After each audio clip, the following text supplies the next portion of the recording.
तितली ब्रूटल है, तितली रियलिस्टिक है, तितली गंदी है और तितली आईना है। तितली एंटरटेनमेंट के बदले आपके दिल और दिमाग को झकझोरने का काम करेगी और साथ ही साथ आपको सोचने पर मजबूर भी करेगी। तितली आपको 70 के दशक की उन फिल्मों की याद दिलाएगी जो समाज का आईना हुआ करती थी।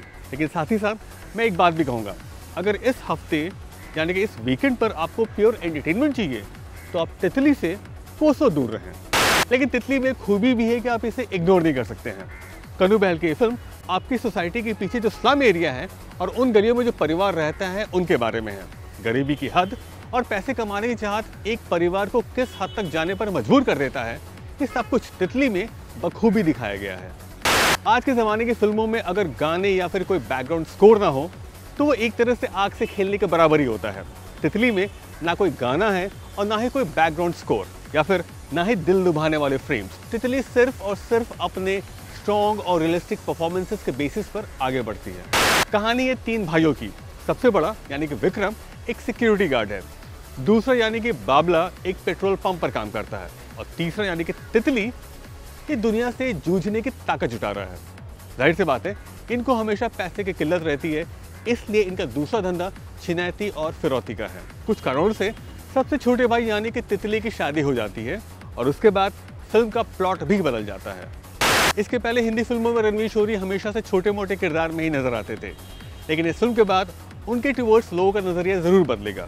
उनका अभिनय फिल्म में कमाल का है, बल्कि मैं तो ये कहूँगा कि तितली उनके लिए एक नई शुरुआत होगी। शशांक अरोड़ा की ये पहली फिल्म है और वो तितली के किरदार में है और उनको देखकर बिल्कुल भी नहीं लगता कि उनकी ये पहली फिल्म है। मझले भाई यानी कि बाबला के किरदार में है अमित सयाल और इसके पहले वो कई हिंदी फिल्मों में काम कर चुके हैं और मेरा ये मानना है कि उनको अभी तक उनका ड्यू नहीं मिला था। शायद तितली के बाद ये चीज़ ही बदल जाए। हकीकत ये है कि शुरुआती मिनटों में मैं इस फिल्म को पचा नहीं पाया क्योंकि इस तरह की फिल्म सालों के बाद आई है। मुझे एक तरह का झटका लगा, लेकिन बाद में मुझे धीरे धीरे इस बात का एहसास हुआ कि ये तो मेरे शहर में भी होता है। ऐसे लोगों से मैं अक्सर मिलता रहता हूँ और ऐसे परिवार भी हैं।